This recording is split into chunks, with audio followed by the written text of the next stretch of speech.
नमस्कार। जय हिंद, जय Bharat, Vande Mataram.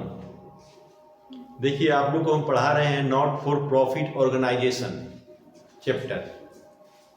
Not for profit organisation जो चैप्टर है, इसमें आप लोग को हम रिसिप्ट एंड पेमेंट अकाउंट पिछले क्लास में बतलाए थे। आज हम लोग इनकम एंड एक्सपेंडिचर अकाउंट पढ़ेंगे, लेकिन उससे पहले आप लोग से ये रिक्वेस्ट है कि हमारे चैनल को सब्सक्राइब करें और अपने दोस्तों से शेयर करें, क्योंकि आपके स्नेह और आपके प्यार से ही हमारा विकास हो सकता है, हम डेवलप कर सकते हैं। स्नेह से याद आया, पवन सिंह का एक बहुत अच्छा प्यारा गाना है, स्नेहिया लगावल बड़ा बात नहीं खे, लगा के निभावल बड़ा बात होला।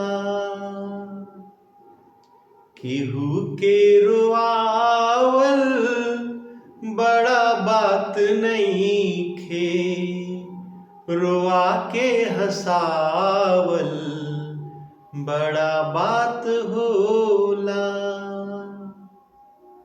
तो आपकी स्नेह की आवश्यकता है, हमें अपना स्नेह दें। आगे हम क्वेश्चन बताने जा रहे हैं आप लोग को इनकम एंड एक्सपेंडिचर अकाउंट का। आज हम लोग पढ़ेंगे इनकम एंड एक्सपेंडिचर अकाउंट कैसे बनाते हैं। इसका फॉर्मेट पिछले क्लास में हम दे चुके हैं। आज हम क्वेश्चन को सॉल्व करेंगे आपके सामने। तो आते हैं क्वेश्चन नंबर 14 में। हम लोग question number 14, income and expenditure account. Income and expenditure account for the year ending, for the year ending 31st March. Question में देख लिया जाए, ईयर क्या है, 31 मार्च 2022 है, 2022। अब ध्यान देने वाली बात क्या है, इसका कॉलम पहले बना लिया जाए। यहां लिखेंगे एक्सपेंडिचर,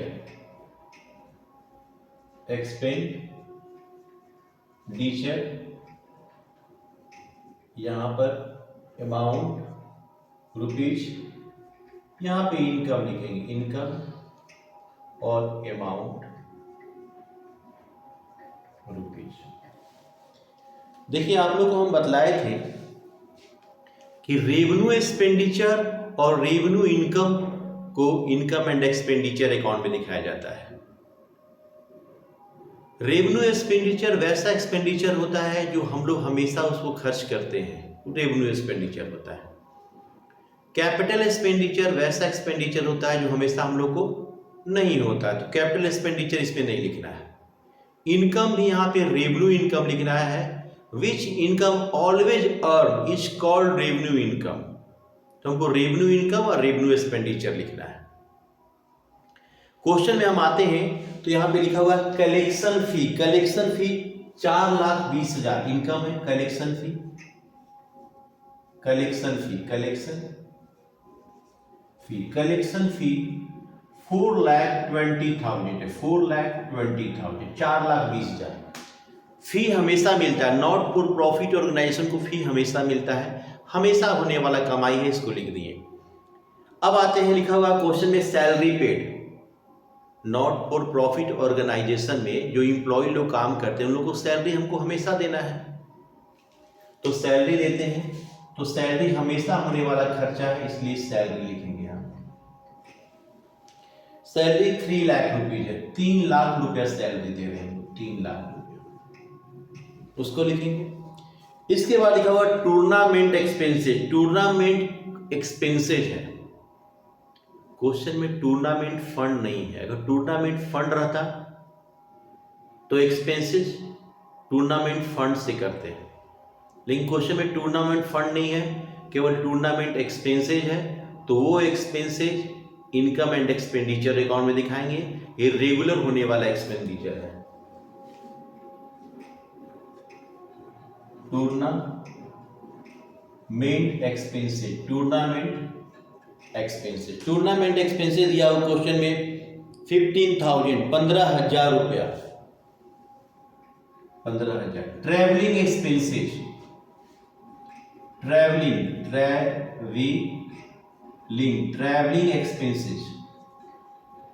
एक्सपेंसेज को हिंदी में यात्रा व्यय कहते हैं। यात्रा हमेशा आदमी करता है नॉट फॉर प्रॉफिट ऑर्गेनाइजेशन। मान लीजिए कोई एनजीओ है जिसका काम है गरीबों का सहारा देना, तो कभी किसी जिले में जाएगा, कभी किसी जिले में जाएगा, तो आने जाने पे जो खर्च होता है उसको ट्रैवलिंग एक्सपेंसेस कहते हैं। ट्रैवलिंग एक्सपेंसेस 18,000 है। इसके बाद क्वेश्चन में दिया हुआ है स्टेशनरी। देखिए स्टेशनरी क्या होता है? स्टेशनरी का मतलब होता है, हिंदी में इसको बोलते हैं लेखन सामग्री। लेखन सामग्री में आता है कॉपी, पेन, पेंसिल, इरेजर, स्याही, लीड, ये सब स्टेशनरी में आता है। और स्टेशनरी हम लोग हमेशा खरीदते हैं। एक कॉपी भर जाता है तो दूसरा कॉपी खरीदते हैं, हमेशा ये रेगुलर होता है खर्च। तो स्टेशनरी है मेरा 15,000।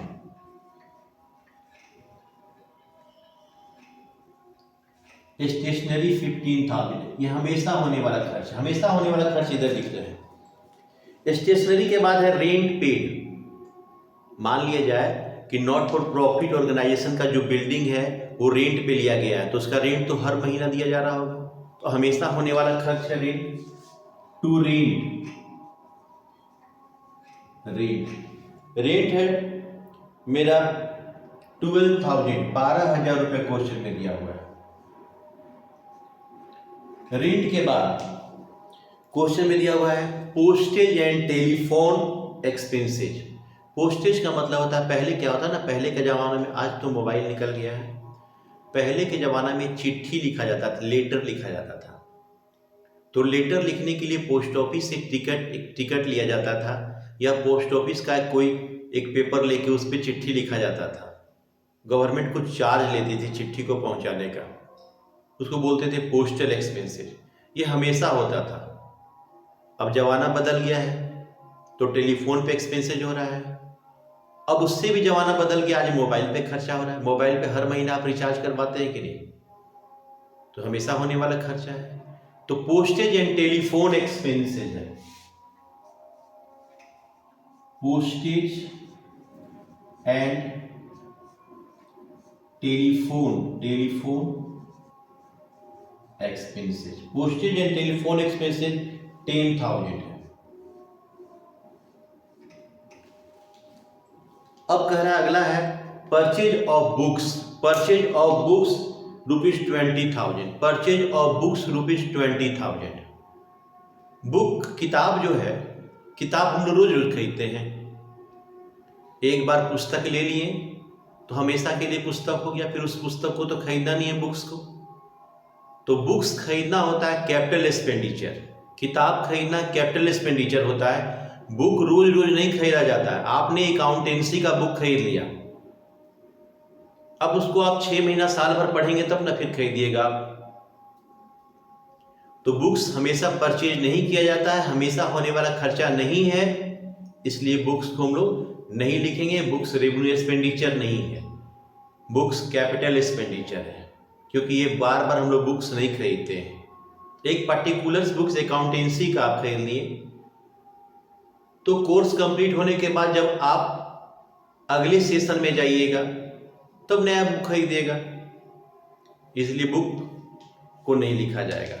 बस हो गया। अब हम सम करेंगे, जोड़ेंगे, एक अनुमान लगा लेंगे रफली कि किधर का जोड़ ज्यादा है। इधर 4,20,000 है, 30, 60, 70, इधर 3,70,000 है, तो 4,20,000 यहाँ पे है, तो यहाँ पे भी 4,20,000 आना चाहिए। लेकिन यहाँ 3,70,000 आ रहा है, तो यहाँ पे 50,000 रुपया जो घट रहा है ये मेरा सरप्लस हो जाएगा, सरप्लस। ये मेरा बन गया, आंसर हो गया। इनकम एंड एक्सपेंडिचर अकाउंट ये कंप्लीट हो गया। क्वेश्चन नंबर हम 15 बदलाने जा रहे हैं। क्वेश्चन नंबर 15 में क्या है, रिसीप्ट एंड पेमेंट अकाउंट बना के दे दिया, उससे हमको इनकम एंड एक्सपेंडिचर अकाउंट बनाना है। Income and expenditure account, income and expenditure account for the year ending, for the year ending, for the year ending, for the year ending, income and expenditure account for the year ending. Year ending 31 मार्च 2022 है, 31 मार्च 2022 है।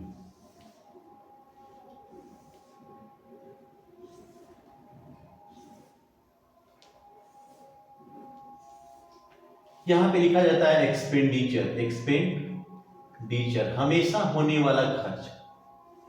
यहां लिखा जाता है amount rupees, यहां पे लिखा जाता है इनकम, यहां लिखा जाता है अमाउंट रुपीज। अब आते हैं क्वेश्चन पे हम लोग।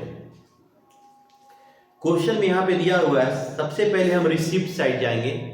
रिसिप्ट साइड में income, receipt and payment account question बना के दिया हुआ है, उससे हमको इनकम एंड एक्सपेंडिचर अकाउंट बनाना है। तो क्वेश्चन में दिया हुआ है रिसिप्ट साइड में सबसे पहले सब्सक्रिप्शन दिया हुआ है, चंदा दिया हुआ है 22,500। सब्सक्रिप्शन मेरा इनकम है, बाई यहां लिखेंगे सब्सक्रिप्शन, सब्सक्रिप्शन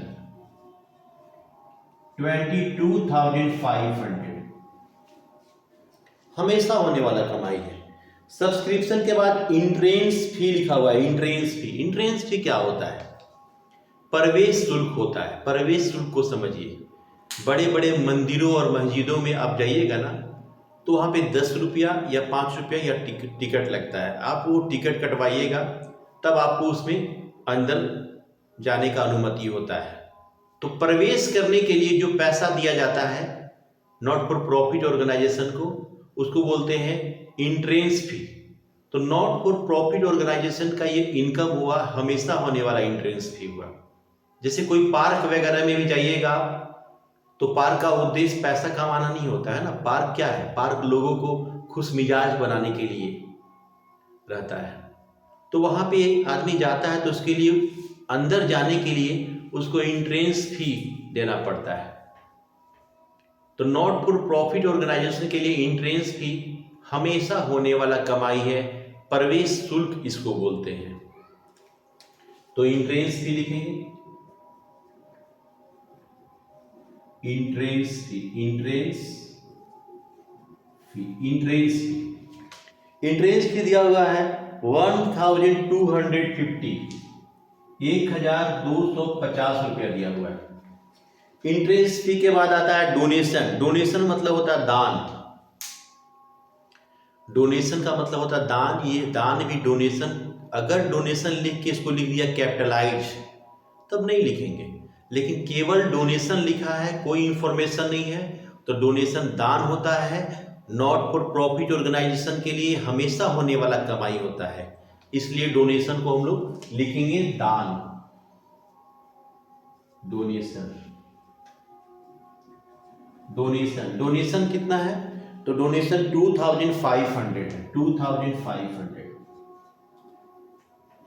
अब क्या होता है, नॉट फॉर प्रॉफिट ऑर्गेनाइजेशन का कभी कभी कोई हॉल होता है। हॉल मतलब कोई बड़ा सा रूम होता है, शादी विवाह के अवसर पे उसे किराए पे लगाया जाता है, जन्मदिन के अवसर पे उसको किराए पे लगाया जाता है।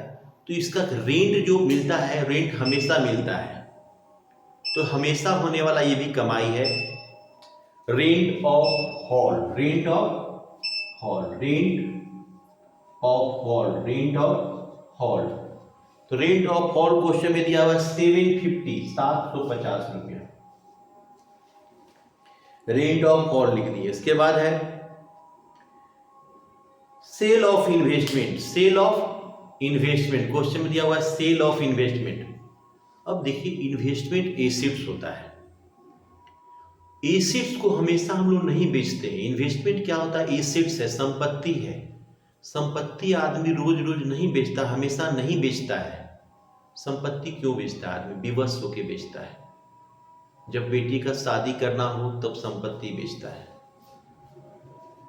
जब बड़ी बीमारी का इलाज करना हो तो संपत्ति बेचता है, जब माथा पे कर्जा ज्यादा हो जाता है तो संपत्ति बेचता है आदमी।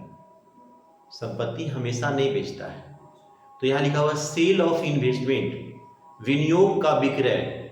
तो संपत्ति जो बेचते हैं हम लोग हमेशा नहीं बेचते, हमेशा होने वाला कमाई नहीं है, इसलिए उसको हम लोग नहीं लिखेंगे। आते हैं अब पेमेंट साइड जाएंगे। पेमेंट साइड दिया हुआ है सैलरी, वेतन। सैलरी तो हमेशा हम लोग देते हैं, सैलरी लिखेंगे। टू सैलरी, सैलरी 1500 रुपया है। सैलरी के बाद क्वेश्चन में दिया हुआ है रेंट, रेंट 800 है, रेंट 800 रुपया है, हमेशा होने वाला खर्च है रेंट। इलेक्ट्रिसिटी, इलेक्ट्रिसिटी भी हमेशा होने वाला खर्चा है, इलेक्ट्रिसिटी। इलेक्ट्रिसिटी, बिजली, बिजली पे किया गया खर्च 3500 है, 3500 है। बिजली बिल हमेशा हर महीना हम लोग देते हैं कि नहीं? बिजली का खर्च हमेशा होता है। टैक्सेस, टैक्सेस, टैक्स हमेशा देते हैं हम लोग, टैक्सेस, टैक्सेस। टैक्सेस दिया हुआ है 1700, 1700 क्वेश्चन में दिया हुआ है। टैक्सेस के बाद प्रिंटिंग एंड स्टेशनरी दिया गया, लेखन सामग्री,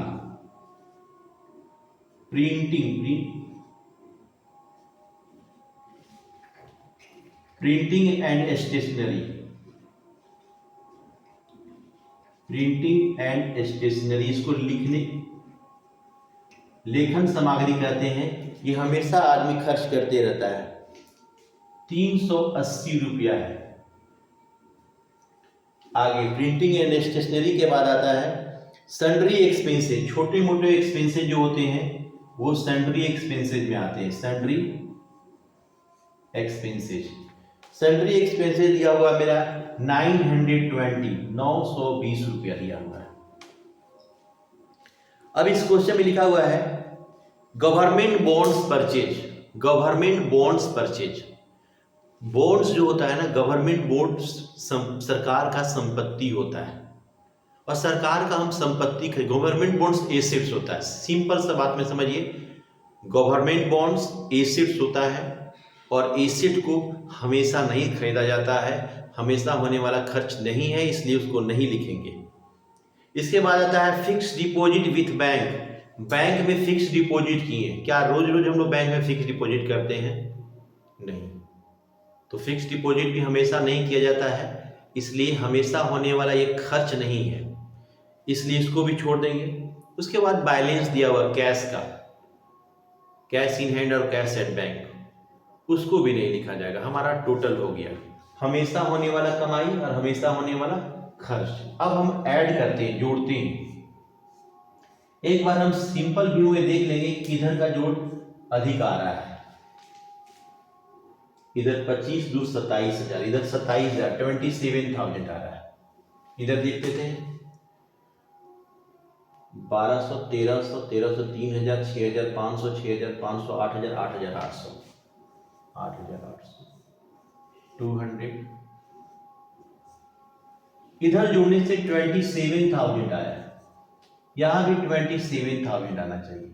यहां 18,200 रुपया घट रहा है, 18,000 यहां पे 200 रुपया घट रहा है। जो 18,200 रुपया घट रहा है ये मेरा सरप्लस है, यानी कि हम लोग पास पैसा ज्यादा है, बचा हुआ है पैसा हम लोग पास, सरप्लस है। इसे प्रॉफिट नहीं लिखा जाता, क्योंकि इसका object not for profit organisation का ऑब्जेक्ट प्रॉफिट अर्न करना नहीं होता, लाभ कमाना नहीं होता है, इसलिए यहाँ पे सरप्लस, प्रॉफिट ना लिख के सरप्लस लिखा जाता है। एक क्वेश्चन कंप्लीट हो गया। ये दोनों क्वेश्चन को बढ़िया से देखिए आप लोग और खुश रहें, प्रसन्न रहें। अगले लेक्चर में फिर मिलते हैं हम लोग।